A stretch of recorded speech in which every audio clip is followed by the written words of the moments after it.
Hej, velkommen til part 3 i Photoshop-serien, eller lad os kalde den videoserien, Danskerne kan photoshoppe, hvor vi lærer Photoshop helt fra begynderniveau til basisniveau. Det her det er faktisk en opfølger fra video 2 i den her serie, så hvis du kan se den, så start med at se den, fordi vi fortsætter sådan set på den. I serien der har vi snakket lidt om lærer, hvordan det foregik, og så lidt basis, hvordan man bevæger sig rundt, og selvfølgelig hierarkiet, hvordan det er opbygget, så man lige forstår læres. Her i anden serie, der skal vi snakke lidt videre om blending modes, blending styles, history, hvordan man fortryder i Photoshop. Og så runder vi sådan set af og gør klar til video 4. Så lad os se at komme i gang. For at du kan trykke fortryd, så plejer man jo at være vant til at trykke Ctrl-Z. Og noget af det forvirrer nye i bruger i Photoshop, det er at Ctrl-Z, det fortryder en gang. Så vi trykker fortryd, og så fortryd igen. Hvad sker der så? Hvorfor bliver vores sletning ikke fortrudt? Men grunden til er, at vi flyttede laget. Og hver eneste gang vi trykker fortryd, så først fortryder vi, og så fortryder vi fortrydningen. Og for at vi lige kan tidliggøre det, så har vi lavet, det var properties, jeg troede så det var history, det var det ikke. Så har vi lige panelet history frem. Så kan vi se her, hvad der er sket. Nu trykker jeg Ctrl-Z. Og der husker den, at vi moved, så vi kan se, at vi fortryder fortrydningen og hopper rundt der. For at vi skulle hoppe tilbage til erasing, kunne vi hoppe lidt op i den her historie, som er altså Photoshop, der lige husker, hvad vi har lavet. Nu går jeg helt herom. Og så fik vi der den gamle marker, eller den gamle boks tilbage. Noget man kunne lave i stedet for, nu sletter jeg lige lidt her og rykker lidt, det er, at man kan holde alt nede, mens man trykker fortryd. Altså alt Ctrl-Z, så vil Photoshop gå en tak op af den her historieliste. Og så på den måde kan man gå helt tilbage til, da vi havde vores gode tekst der. Okay.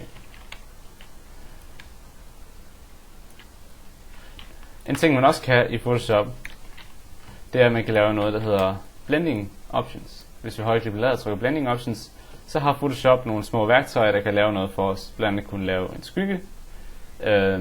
Faktisk er den her font ikke så god til det, fordi den er ret tynd. Så lad os lige tage en lidt federe font.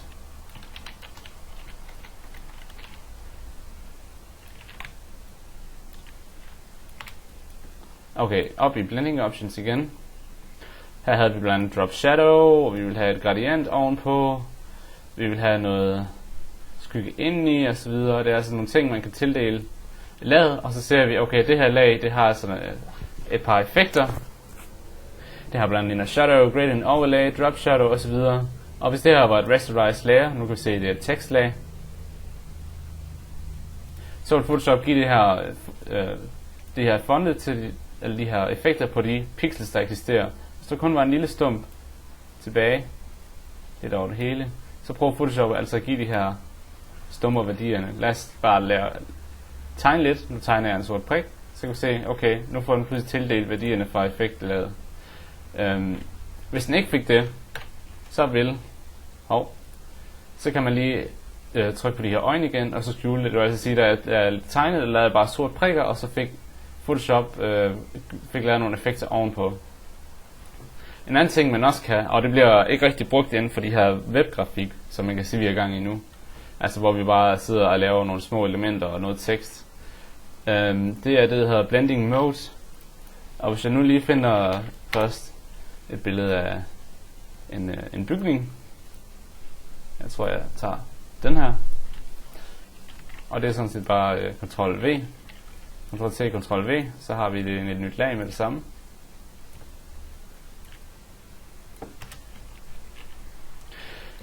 Vi har noget, der hedder blending styles, og det står heroppe. Lige nu står blending styles på normal, og det betyder, at Photoshop tolker en pixels for en pixel. Så lad os lige prøve at putte lag ovenpå. Jeg kunne godt tænke mig at putte det her billede ind af en sky, som jeg har liggende. Men hvad er det, der sker nu? Den her sky, den har sådan set det her blå i baggrunden, og vi kan ikke rigtig få det til at passe ind med farverne. Noget man kan bruge, det var blending styles. Og blending styles, det er måden Photoshop tolker pixels på. Blandt andet kunne man sætte den til screen, og så kan vi se, at den blev nogenlunde gennemsigtig. Det er ikke det samme som opacity, men det er bare, hvordan Photoshop tolker pixelsene. Blandt andet screen, den bliver kendetegnet ved, at den lader de lyse pixels gå igennem og fjerner de mørke. Lighten, den er næsten lige sådan, den tager bare lidt lysere værdier.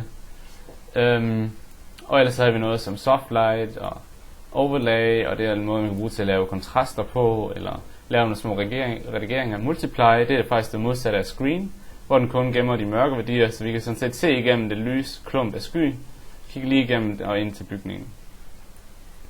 Så lad os sige, at vi skulle have implementeret det her sky i billedet, så vil vi nok vælge screen, fordi at den sletter alle de mørkere værdier, og vi har en lys værdi, der hedder en sky.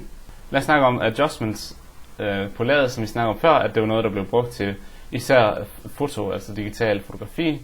Jeg går ind i adjustments, og så måske vælger levels. Levels, den kan redigere lidt i lysværdierne. Så hvis vi starter med at lave, billedet mørkere, så vil der komme mindre og mindre af ladet, fordi at Photoshop kun tolker det som screen, og screen lader kun de lysværdier gå igennem. Så når vi har mindre lysværdier, så vil der selvfølgelig ikke eksistere så meget af ladet. Men vi kan se, hvordan vi kan ligesom få den her sky til at blende ind. Udover det, for at få den her sky til at passe bedre ind, kunne vi prøve at lave lidt feather på den. Det kunne man gøre ved at trykke kontrol. Nej, lad os tage den på en anden måde. Man kunne lave en layer mask, og det er sådan noget, jeg snakker i en anden tutorial, så det vil ikke gå så meget i dybden med. Men her, der viser jeg lige mulighederne for det. Hvis man er interesseret i at lære noget om layer mask, og det anbefaler jeg kraftigt, at man gør, så har jeg altså lavet en tutorial om det, og den bliver, den popper op på skærmen nu. Det er vigtigt, at I ser den, for det er faktisk også et sindssygt vigtigt værktøj. I Photoshop et meget, meget vigtigt værktøj, men det er ikke en del af det, man skal bruge til at bare lige at forstå Photoshop basisniveau, så derfor er det ikke en del af Danskerne kan Photoshop, men jeg anbefaler at se den. Okay, så nu har vi sådan set fået implementeret skyen, og vi har forstået lidt om værktøjerne. Det var så lidt om Photoshops layers og nogle enkelte værktøjer.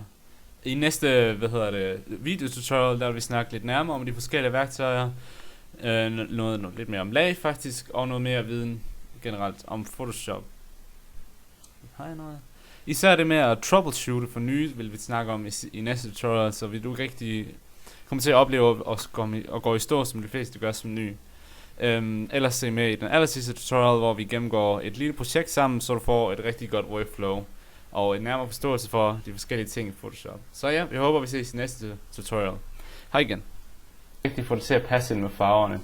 Noget man kan bruge, det var blending styles. Og blending styles, det er måden Photoshop tolker pixels på. Blandt andet kunne man sætte den til screen, og så kan vi se, at den blev nogenlunde gennemsigtig. Det er ikke det samme som opacity, men det er bare, hvordan Photoshop tolker pixelsene. Blandt andet screen, den bliver kendetegnet ved, at den lader de lyse pixels gå igennem og fjerner de mørke.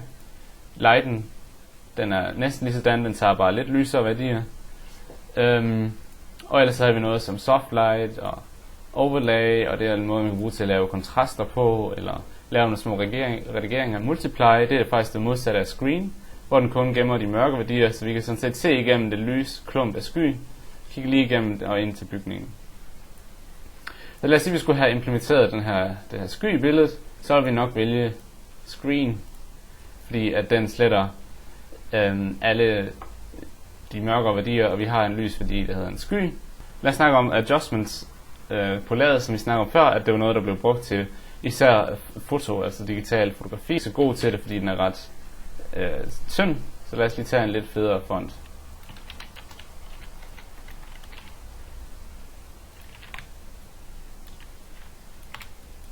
Okay, op i blending options igen. Her havde vi blandt andet drop shadow, og vi vil have et gradient ovenpå. Vi vil have noget skygge indeni og så videre. Det er altså nogle ting, man kan tildele laget, og så ser vi, okay, det her lag, det har sådan et par effekter. Det har blandt andet shadow, gradient overlay, drop shadow og så videre. Og hvis det her var et rasterized layer, nu kan vi se, det er et tekstlag, så vil Photoshop give det her fonte til eller de her effekter på de pixels, der eksisterer. Hvis der kun var en lille stump tilbage, lidt over det hele, så prøver Photoshop altså at give de her stumper værdierne. Lad os bare tegne lidt. Nu tegner jeg en sort prik, så kan vi se, okay, nu får den pludselig tildelt værdierne fra effektlaget. Hvis den ikke fik det, så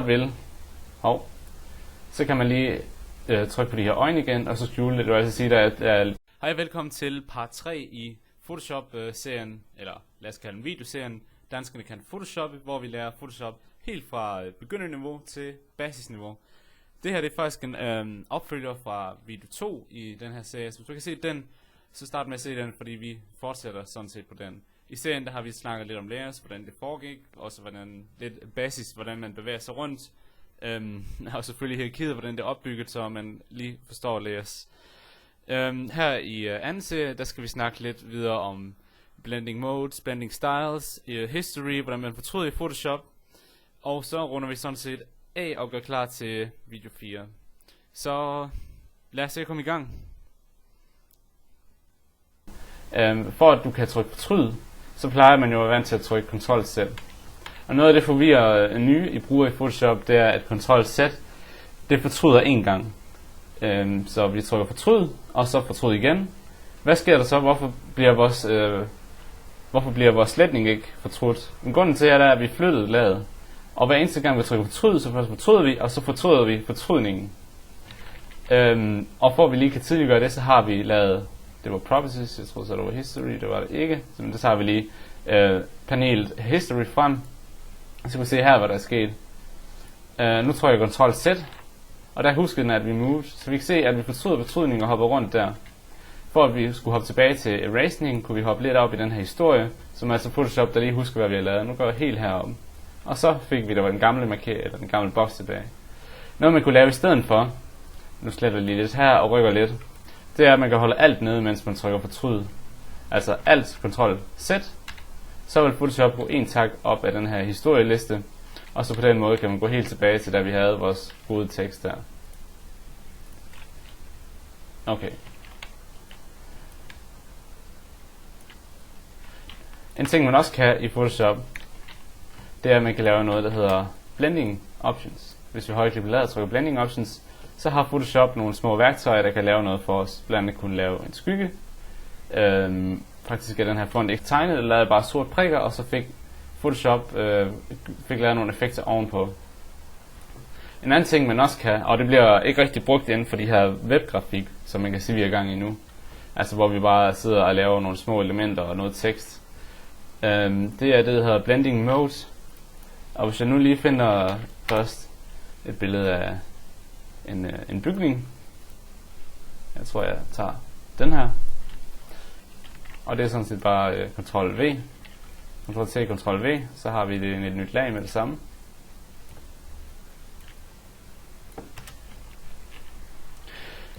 Vi har noget, der hedder blending styles. Og det står heroppe. Lige nu står blending styles på normal. Og det betyder, at Photoshop tolker en pixels for en pixel. Så lad os lige prøve at putte lag ovenpå. Jeg kunne godt tænke mig at putte det her billede ind af en sky, som jeg har liggende. Men hvad er det, der sker nu? Den her sky, den har sådan set det her blå i baggrunden, og vi kan ikke